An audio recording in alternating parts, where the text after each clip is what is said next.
Bonjour, bonjour peuple congolais. Naye kosa la vidéo nanga onalumbangu. Par rapport ya makam oyo komeli ndeko na biso bokechu. Ma vidéo auto komona ezoleka sur la toile. Je suis découragé, dégoûté et dépassé. Mais eloko moko nga azomona c'est encore bien pour vous. Pourquoi? Parce que c'est un pouvoir de Dieu. D'après entre guillemets, c'est que vous avez toujours l'habitude de nous dire, vous êtes un pouvoir de Dieu. Selon les versets, hein, c'est lui qui va vous combattre et tout. Mais il est quand même étrange pour nous autres, quarantaine d'années dans Nzambe, tout le monde a un pouvoir qui est dit de Dieu, agir de la sorte. On a un dossier ce matin, en nous réveillons, nous avons trouvé un dossier qui, Suisse et lobby qui est, parce que boza pouvoir moko yaba malhonnête, parce que boza pouvoir moko bozo salela ba mbongo o eza binoté illégalement na ndenge ya mabe et bino wana nde boyaka ko betela biso c'était la ko beyembela biso tous les jours mindele bazo bundisa fache balingi fache salate balingi boye mindele. Mais à ma grande surprise, les mêmes Mindele aujourd'hui sont contre gouvernance Nabino, contre gestion Yambongo ya l'État Nabino. Mais les mêmes Mindele que vous nous dites tous les jours, bazo bloqué Bino, les pauvres Mindele qui, soi-disant, vous bloquez de ne pas travailler, de ne pas construire chez vous, c'est les mêmes qui sortent l'argent pour vous donner, qui aujourd'hui sont stupéfiés de voir les dépenses que vous faites, bien qu'ils n'ont pas tout vu. Mais les paix de dépenses qu'ils ont vu, qui vous ont vu faire, est dépassé en entendement Nabango. Pour les gens qui, soi-disant, viennent demander de l'aide chez eux. Et ce qui est dépassant, de votre côté, ça ne vous dit rien. Ça ne vous gêne même pas. Mais nous étions en train de dire tout, mbala na mbala, koluba, koganga, pour na intérêt na bino, pour na intérêt à Congo, pour na makambouz à la propre. Pour vous allez quand même battre. Mais aujourd'hui, vous n'avez pas estime moko devant qui que ce soit. Et Makambabou, vous allez comme vous avez tellement, vous n'êtes beaucoup tellement dans matanga que vous avez un courage, vous avez beaucoup de malissous pour aller demander de l'aide aux autres. Mais en même temps, vous avez tout le monde, shameless people, bino. Toi, Sony, bino. Mais beaucoup de gens sont bloqués. Il y a un moment où le gouvernement vous rabaissez à niveau. Il y a en croyant être intelligent, vous payez même des criminels, pas ça vous payez même des chroniqueurs, ceux qui sont chroniqueurs, et nous avons vu Kabila que vous avez vilipendé tout son pouvoir. Parce qu'il a eu ce pouvoir là très jeune. Bofinga na ba façon nyonso mais tout le monde ba chroniqueur ba fanda te ba finga bino. Mais vous étiez les donneurs de leçons oyo boaki expliquer biso ayebite aza rwandais aza boye kabila ekenda kezongaki. Vous avez fait de même avec Mobutu, avec Mouzé. Tous ne savaient pas travailler. Vous étiez les super humains, vous étiez les plus intelligents. Mais aujourd'hui vous voilà aux affaires, vous faites les pires que tous. Obino bolatisi biso, ça dépasse l'entendement humain. Et aujourd'hui, vous voilà encore dans la bassesse. Vous voilà dans la méchanceté, dans les manques d'humanisme. Oh, un père des familles, vous allez les déshabiller comme ça, le filmer juste pour votre intérêt, pour votre bien, pour votre goût ou votre appétit de vous venger. Pour vous saler chantage, vous saler nini, vous publier un mot qui est mona. Et c'est la façon de faire au Boanango pour n'abattunir, surtout au bas en contradiction avec vous. Mais les mêmes dieux au Bolbaka pouvoir Nzambe, vous nous rassasiez des versets bibliques tous les jours, pouvoir Nzambe, Fachi Nzambe, Kenda Kezonga. C'est les mêmes dieux aujourd'hui qui vous humilient. Comment expliquez-vous un pouvoir de Dieu qui est aujourd'hui dans la rue? Un pouvoir de Dieu ou qui est aujourd'hui dans la facilité. Un pouvoir de Dieu où tout le monde vous donne le dos aujourd'hui. Vous tourne le dos aujourd'hui. Écoutez, Abinoté. Répentez-vous, il est encore temps. Mobutu a eu la grâce de fuir. Hein? Il a quand même eu la grâce, moi je peux appeler ça comme ça. De partir du Congo en vie. Bien qu'il y ait que Koufa Libanda. Mais je ne crois pas pour vous, vous aurez même cette grâce-là. Vous êtes cruel. Vous n'avez pas de cœur. Vous vous croyez puissant. vous croyez être soukissa, binonde bo soukissi. Vous vous croyez être au-dessus de tout. Binonde bo la toko la kisaye. Toko sala bo. Binonde bo kati ba complot la binonde ba kabalo wana chez sala ba baibité. On sait. Tout y a mis fonctionnalité la binon. Tout y a mis façon de réfléchir et façon de faire les choses la binon. Mais sachez que les dieux ont le pouvoir en Zambé et Zongekei. C'est un Dieu vivant et réel, il existe. Et la Bible dit, on vous mesurera selon la mesure dont vous mesurez les autres. Sachez que bana ya batu, batata ya batu vont faire souffrir. Boana bana, boana bandeko. Vous verrez cela arriver chez vous. Mais j'aime ce que le Seigneur dit. C'est lui qui sème les vents, récolte la tempête. Binotan brobé tabango beaucoup c'est bon beau déshabillé. Mais quand la tempête de Dieu viendra dans vos vies, beaucoup retenir en côté. Beaucoup retenir en côté. Je croyais que c'est un pouvoir qu'il allait se concentrer sur ma rebelle au bobo de ma belé. Je croyais que c'est un pouvoir qui allait se concentrer na bouchafu au boté na Congo les communautés poubelles. Je croyais que c'est un pouvoir qui allait se concentrer na vie ya ba congolais au ba ozangelo kwa rolia au li pesa luxe pour na bango. Je croyais que c'est un pouvoir qui allait se répandir, il y a la dépense inutile. Il y a un jet privé, Bruxelles, États-Unis, aller-retour. 150 000 euros, et qui est en haut, et en bas, dans la poubelle. Mais malheureusement, un pouvoir comme ça est derrière les opposants. Ndengeni ya ko finir avec eux.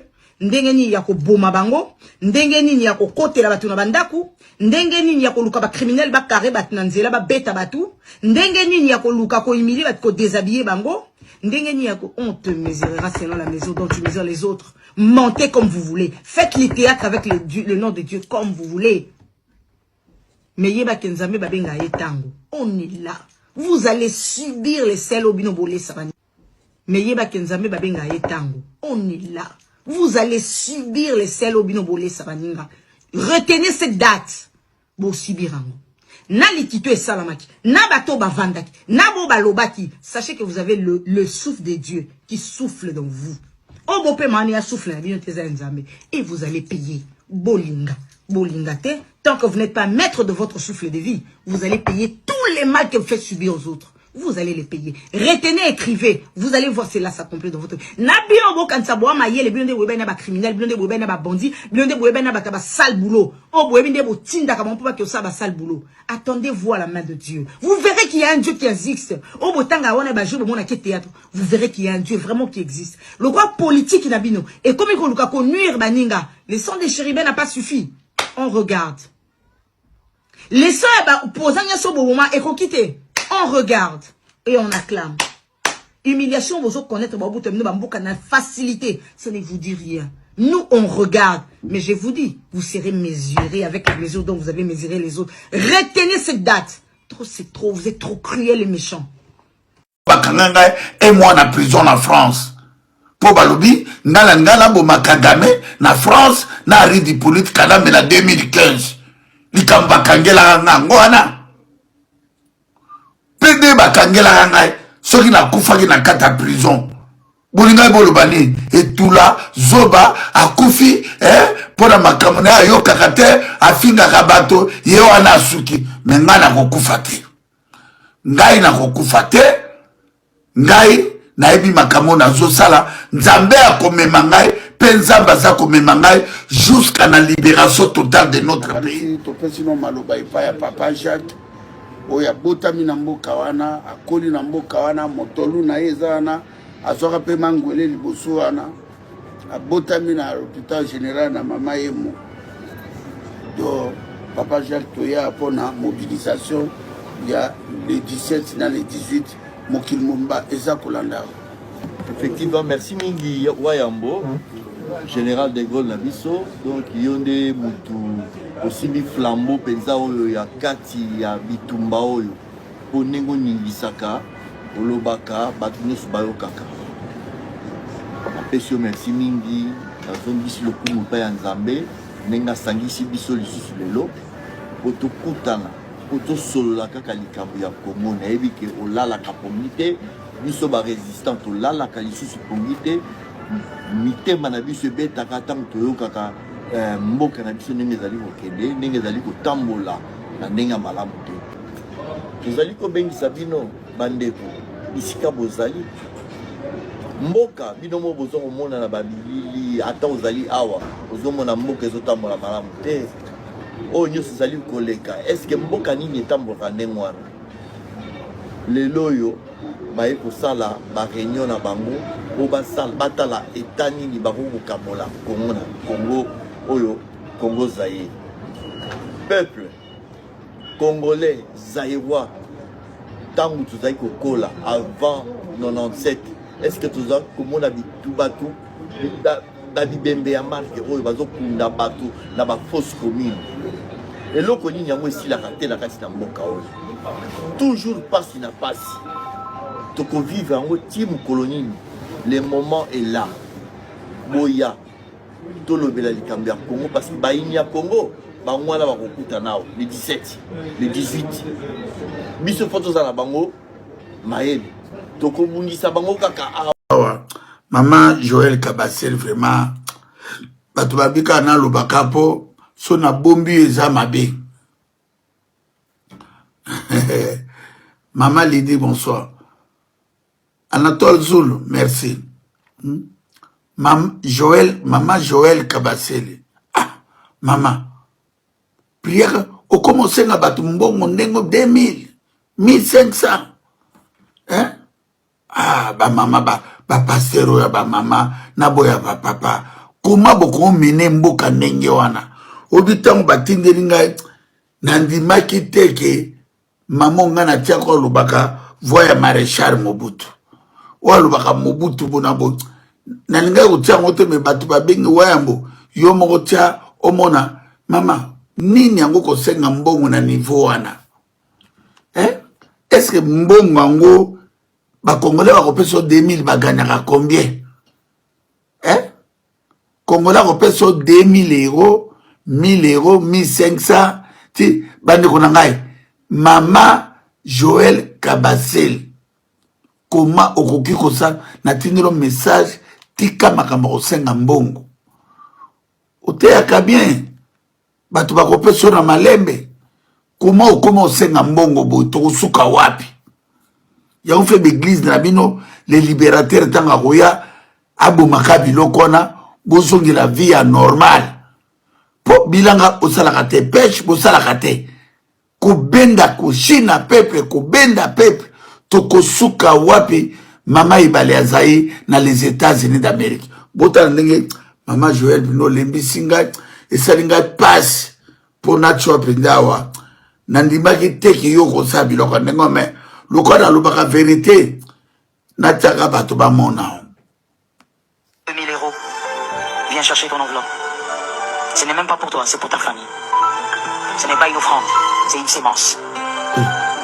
2000 euros, viens prendre. Si pour cette fois-ci tu dois faire saigner ton compte, ça a tout un sens. Bandeko nangai tokosuka wapi? 2000 euros, viens chercher ton enveloppe. Ce n'est même pas pour toi, c'est pour ta famille. Soto lobi na bino bo bima na l'église bolingo bimate. E akindo kimoko bo nzambe ba korompaka ete. Nzambe bandeko na ngai. Lemsu boyibi nzambe te. Nzamba aza muninga na bino te ba congolais. Nzamba aza koko na bino te. Nzamba sengi, nzamba aza esprit, nzamba aza moto lokola ngai te. Nzambe asala mokili mobimba. Nzambe asengi bino dimi na ete. Nzambe atindi teke ba église koma koteka biloko na kata ba église bazo shina yo bazo botolo mbongo na nkombongo ya yo moko osukoli na ndako kopesa mbongo. Tango kono pesa passer mbongo mama après okomo soni sa mobile okomi na kanda. Mama ndako no moko eza église. Bozo yo kabiso te. Momo ole boya na vérité na église ya Mvulus Kimbangu oye ko libérer mboka tozo kufa ebele to profiter te na mboka 64 après l'indépendance to profiter te bolingi bo profiter mama soki to sali misala te to ko gagner vite bande ko ngai bola na ndenge Félix ayaka d'anniversaire na ngai amelaka ba whisky na ngai omelaka masanga na ngai moyibi Maman Didi a souta tielaka yo sosote. Oliaka babula fufute. Bato bazo banga po mutu munene. Bazo banga po ozolata ba veste ya indien ya ba tirki. Okomi kolata ba Weston. Galate ba Weston. Nana combien de Jimmy Weston now? Nalate kango liboso note. Yo koko osoma Weston ya $8,000 yo Félix Tshilolo. Même montre, montre ya $500,000. Bandeko, azo sakana na bino révolution en marche. Révolution en marche. Il faut to bengana, Bomona mutuna munene, nenga yaki anniversaire na chaussée de l'Innov, Polanda. Tabangwana.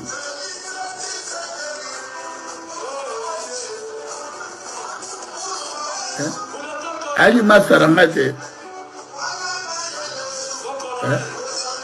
Zoba. Yote, ali fete rangate.